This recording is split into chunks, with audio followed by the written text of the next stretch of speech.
It was March 14th, 1987, and Robert Henley was 42 years old when he signed the papers at Crawford Massey Ferguson in Eldon, Missouri. The dealership smelled like hydraulic fluid and coffee that had been sitting too long. The salesman had already gone over the numbers twice. The Massey Ferguson 3680 sat outside in the lot, red paint bright under a cold spring sun, 140 horsepower, cab with heat, four-wheel drive. Robert's father had driven up separately and was waiting in the truck. He hadn't come inside. Robert signed his name on the loan agreement, and the decision was made. His father didn't speak to him on the drive home. That silence would last 3 weeks, but the debt would last 16 years, and what his son inherited would last longer than either of them expected.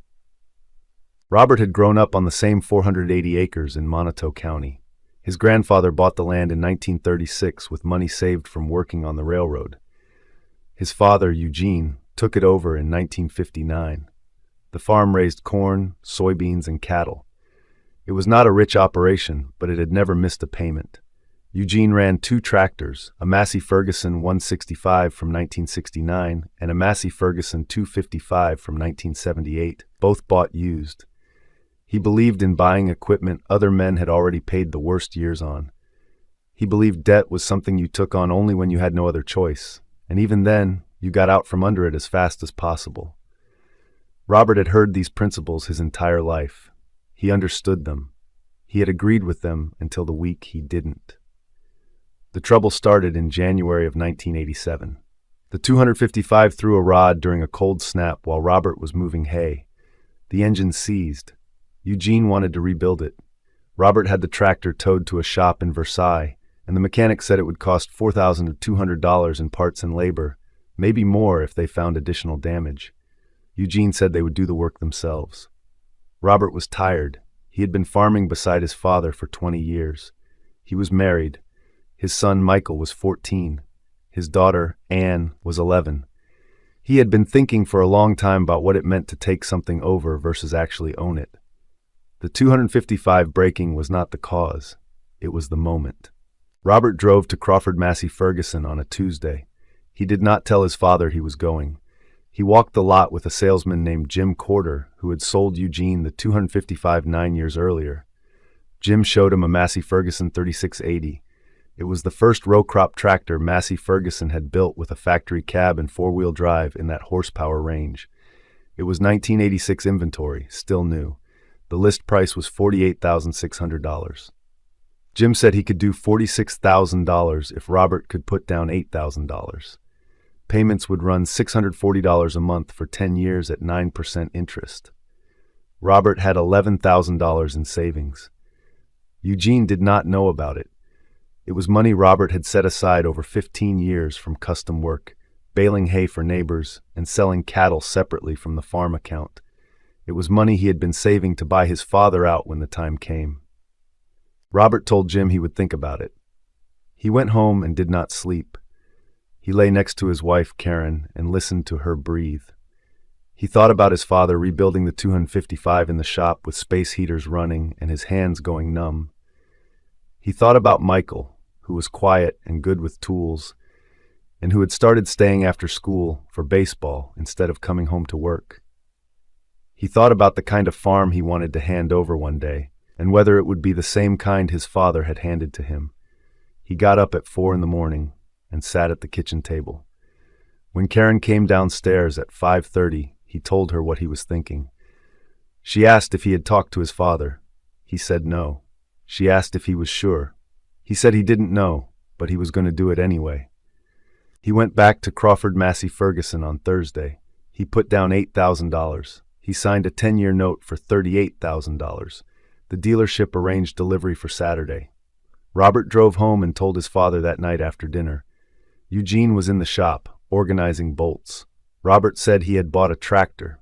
Eugene asked what he meant. Robert explained. Eugene set down the coffee can he was holding. He asked why Robert hadn't talked to him first. Robert said because he knew what his father would say. Eugene asked if Robert understood what he had just done. Robert said he thought so. Eugene told him that borrowed money had weight, and it didn't matter how new the tractor was, the weight was the same. He said Robert had made a mistake. Then he left the shop and went into the house. Robert stood there alone for a long time. The Massey Ferguson 3680 arrived on a flatbed Saturday morning. Jim Corder drove it off the trailer and showed Robert the controls. The cab was quiet. The heat worked. The four-wheel drive engaged smooth.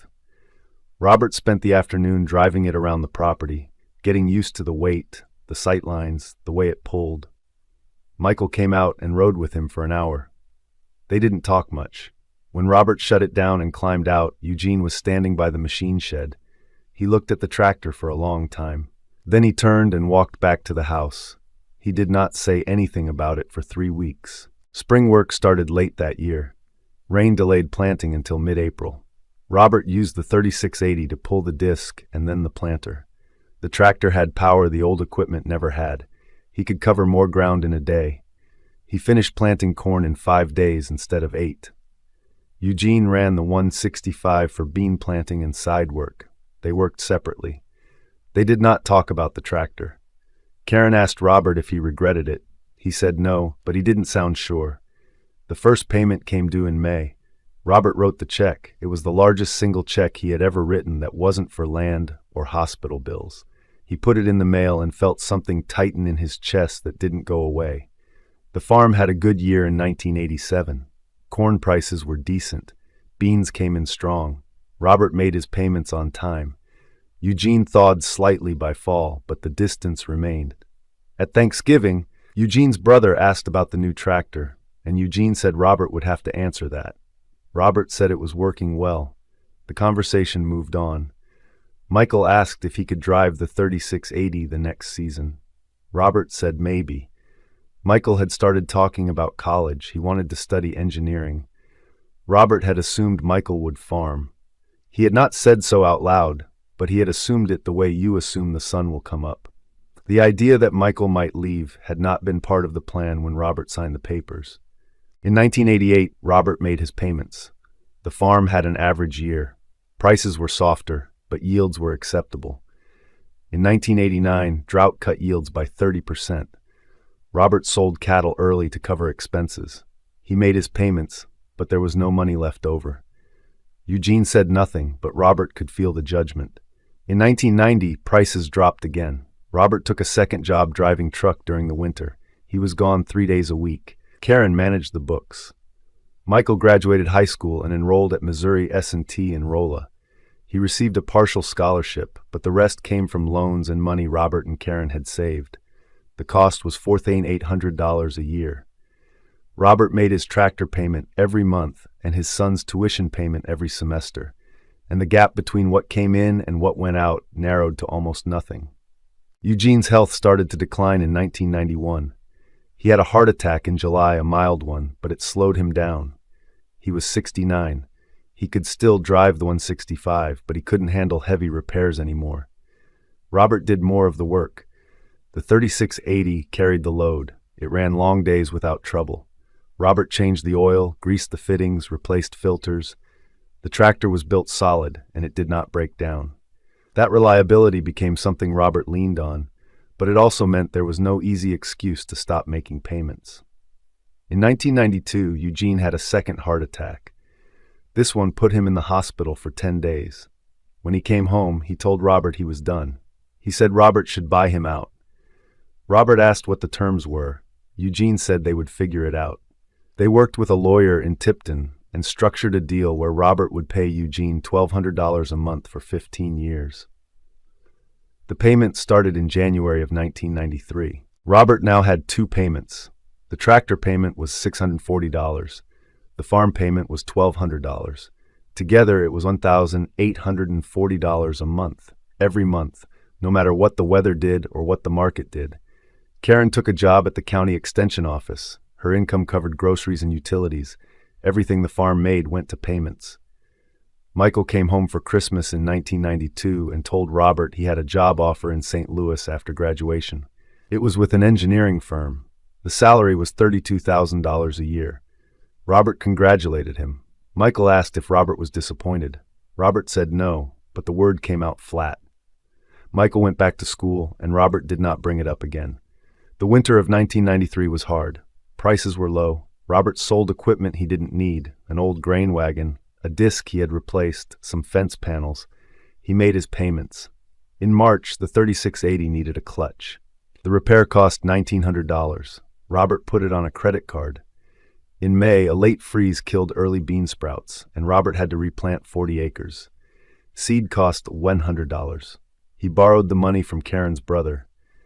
By summer, Robert was working every day and falling behind every month. He refinanced the tractor loan in August, extending it 5 more years to lower the payment to $520. It helped, but it also meant he would be paying on the tractor until 2003, 16 years after he bought it. Michael graduated in May of 1994 and moved to St. Louis. He came home twice that first year. Ann graduated high school in 1995 and went to community college in Jefferson City. She studied accounting. She met a man from Herman and married him in 1997. She did not move back to the farm. Eugene's health worsened. He had a stroke in 1996 and lost mobility on his left side. Robert moved him into a care facility in California, Missouri. The cost was $2,800 a month. Medicare covered part of it. Robert covered the rest. He sold half the cattle herd to pay the first 6 months. Eugene died in March of 1998. He was 76. The funeral was small. Michael came home for 3 days. Ann came with her husband. They stood in the cemetery. And Robert thought about the fact that his father had spent the last 11 years of his life watching Robert make payments on a tractor Eugene had never believed in. After Eugene's death, the farm payments stopped. But by then, Robert had accumulated other debts. The credit card balance was $8,400. He owed Karen's brother $3,200. He still owed 3 years on the tractor. In 1999, crop prices were the lowest they had been in a decade. Robert planted every acre and prayed for volume. The yield was good, but the price per bushel was not enough. He ended the year $4,000 in the red. In 2000, he worked custom jobs all summer, baling and hauling for neighbors. The 3680 ran 14-hour days. Robert's back started to bother him. He was 55 years old. He thought about how many years he had left in him and whether the farm would still be there when those years ran out. The final tractor payment cleared in April of 2003. Robert was 58. He had owned the Massey Ferguson 3680 for 16 years. He had paid $38,000 in principal and $16,780 in interest, a total of $54,780 for a tractor that listed for $46,000. The morning after the last payment, Robert walked out to the machine shed and stood in front of the tractor. It looked the same as it had the day it arrived. The paint was faded in places. The cab door handle was worn. The seat was cracked. But the engine was sound. The transmission was tight. It started every time. Robert had put 9,400 hours on it. He stood there for a long time and he did not feel relief. He felt tired. Michael called that summer. He said his firm was expanding and he had been promoted to senior engineer. He was making $78,000 a year. He had bought a house in Chesterfield. He asked how the farm was doing. Robert said it was fine. Michael asked if Robert needed help. Robert said no. Michael said he could send money if things were tight. Robert told him to save it for his own family. Michael had gotten engaged. The wedding was planned for October. Robert and Karen drove to St. Louis for the ceremony. It was held in a hotel ballroom. The reception cost more than Robert had spent on equipment in 5 years. Michael introduced Robert to his colleagues. They asked what he did. Robert said he farmed. They nodded politely and moved on. In 2004, diesel prices spiked. Operating costs went up 30%. Robert cut back on fertilizer and risked the yield. The gamble paid off. The crop was average, but the margins were tight. In 2005, a wet spring delayed planting, and Robert lost 10 days. He pushed the 3680 hard to make up time. The tractor handled it. In 2006, Robert turned 61. He started thinking about when he would stop. Karen asked if he had talked to Michael about taking over. Robert said no. Karen asked why. Robert said because Michael had his own life. Karen said Robert should ask anyway. Robert didn't. In 2007, commodity prices surged. Corn hit $4.20 a bushel, the highest Robert had seen in 20 years. He had a good crop and a good year. For the first time since 1987, He finished a year with money in the bank. He paid off the credit card. He paid off Karen's brother. He bought a used Massey Ferguson baler to replace one that had been held together with baling wire and hope. The relief lasted through the winter. In the spring of 2008, fuel prices spiked again, and input costs doubled. The profit from 2007 evaporated by June. Michael and his wife had a daughter in 2008. Robert and Karen drove to St. Louis to meet her. Her name was Emma. Robert held her and thought about the farm and whether she would ever see it. Michael's wife worked in marketing. They had a second car and a landscaping service. Michael showed Robert the backyard and talked about putting in a pool. Robert nodded. On the drive home, Karen asked what he was thinking. Robert said he didn't know. In 2010, Robert had a health scare. Chest pains sent him to the emergency room in Jefferson City. The doctors ran tests and said it was stress and high blood pressure. They gave him medication and told him to slow down. Robert went home and planted beans the next week. The 3D680 had 14,000 hours on it by then. A mechanic from Eldon came out to look it over and said the tractor had another 10,000 hours in it. Easy if Robert kept up the maintenance. Robert asked what it was worth. The mechanic said maybe $18,000 on a good day. Robert had paid $54,780 over 16 years for a machine now worth a third of that. He did not mention it to Karen. Michael called in 2011 and said he wanted to bring Emma to the farm for a weekend. Robert said that would be fine. They came in June. Emma was 3 years old. Michael walked her around the property and showed her the cattle. Robert fired up the 3680 and let her sit on his lap while he drove it around the field. She laughed and pointed at everything. Michael took pictures. That night, after Emma was asleep, Michael asked Robert what his plan was. Robert asked what he meant. Michael said for the farm, for retirement. Robert said he hadn't decided. Michael said he had been thinking about it. He said he knew Robert had hoped he would come back and take over, and he wanted Robert to know that wasn't going to happen. Robert said he understood. Michael said he felt guilty about it. Robert told him not to. Michael asked what Robert would do with the land. Robert said he would probably sell it when the time came. Michael asked when that would be. Robert said he didn't know. They didn't talk about it again that weekend. Michael and his family left on Sunday. Robert stood in the driveway and watched them drive away. Karen came up beside him and took his hand. She asked if he was all right. Robert said yes. She asked if he meant it. Robert said he didn't know what else to say. That week, Robert went back to work. He ran the 3680 through bean planting and never thought about selling it. The tractor was 25 years old and still the backbone of the operation. He had paid it off 8 years earlier, but in a way he was still paying for it. The cost wasn't in the monthly check anymore. It was in the time he had spent making those checks and the things that had shifted while he wasn't looking. In 2013, Robert turned 68.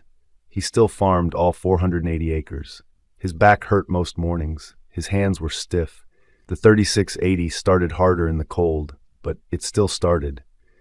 He replaced the battery and the starter solenoid. A hydraulic line cracked, and he patched it with a splice kit. The tractor had 16,800 hours. Robert had owned it for 26 years, longer than he had been married when he bought it, longer than Michael had been alive. He thought about that sometimes when he climbed into the cab. He thought about what the tractor had cost and what it had done and whether the two were connected in a way he could measure. Karen retired from the extension office in 2014. She asked Robert when he was going to retire. Robert said soon. She asked what soon meant. Robert said a couple more years. Karen said they should travel. Robert said maybe. They didn't travel. Robert planted and harvested. In 2015, corn prices dropped again. The year was hard.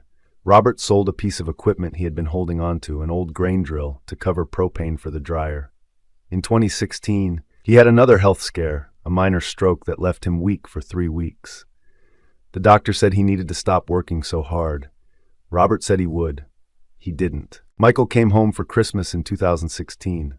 Emma was 8. She asked Robert if he still had the red tractor. Robert said he did. She asked if she could drive it. Robert said when she was older. Michael pulled Robert aside and said he had been talking to a lawyer about estate planning. He said Robert should think about setting up a trust. Robert asked why. Michael said so the transition would be easier when the time came. Robert asked, what transition? Michael said selling the farm. Robert didn't say anything. Michael said he wasn't trying to push, but he wanted Robert to know he and Ann had talked, and neither of them wanted to keep the land. Robert said he understood. Michael said he was sorry. Robert said it was fine. It wasn't fine, but Robert didn't know how to explain that. In 2017, Robert turned 72. He still ran the farm. The 3680 had 18,200 hours. The cab heater didn't work anymore. The radio was broken. The paint was oxidized to a dull rust color in places. But the engine ran smooth. The four-wheel drive still engaged. Robert had rebuilt the clutch a second time in 2014. He had replaced the radiator in 2015. He had patched the exhaust in 2016. The tractor was 31 years old, and it was still the most reliable thing on the farm. That summer, a man from California, Missouri, stopped by and asked if Robert was interested in selling ground. He said investors were buying up farmland in the county. He offered $4,800 an acre. Robert had 480 acres. The math came to $2,304,000. Robert thanked the man and said he would think about it. The man left a card. Robert put it in a drawer and didn't look at it again for 6 months. In January of 2018, he took it out and called the number. The man came back. They walked the property. The man made the same offer. Robert said he needed to talk to his family. He called Michael. Michael said he thought Robert should take it. He said the price was good and Robert had earned the rest. Robert asked what he meant by rest. Michael said time to stop working. Robert said he would think about it. Robert didn't call the man back. He planted in the spring of 2018. The crop was decent. In the fall, he harvested and stored the grain. In December, he had another stroke, a more serious one. He was in the hospital for 12 days. When he came home, he couldn't use his right arm well. Karen said that was it. She said he was done. Robert said he just needed time. Karen said time wasn't going to fix this. Robert didn't argue. He knew she was right. In March of 2019, Robert listed the farm for sale. The asking price was $4,900 an acre. It sold in 40 days to an investor group out of Chicago. The sale closed in June. Robert and Karen bought a house in Tipton, a small ranch on 2 acres. Robert kept the 3680. He had it hauled to the new property and parked it in a pole barn he built behind the house. People asked him why he kept it. He said he didn't know. Karen asked him the same thing. He said maybe he would use it for something. He never did. Michael came to visit in the summer of 2019. Emma was 11. She asked if she could see the tractor. Robert walked her out to the barn. The 3680 sat there in the shadows, engine cold, tires flat in places from sitting. Emma asked why he didn't drive it anymore. Robert said he didn't have anywhere to drive it to. Emma asked if it still worked. Robert said he thought so. He climbed up and turned the key. The engine turned over twice and then caught. It ran rough for a minute and then smoothed out. Robert let it idle. Emma stood beside the tractor and watched.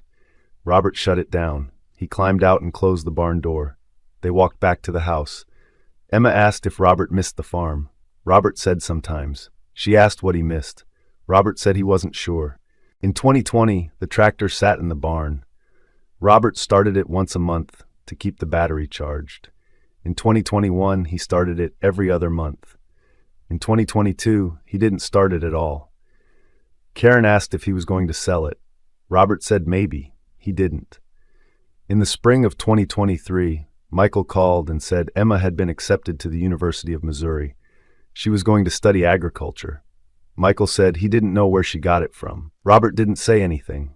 Michael said Emma wanted to come stay with them for a week in the summer. Robert said that would be good. Emma came in July. She was 15. She had her learner's permit. Robert let her drive his truck into town. On the way back, she asked about the tractor in the barn. Robert said it was just an old tractor.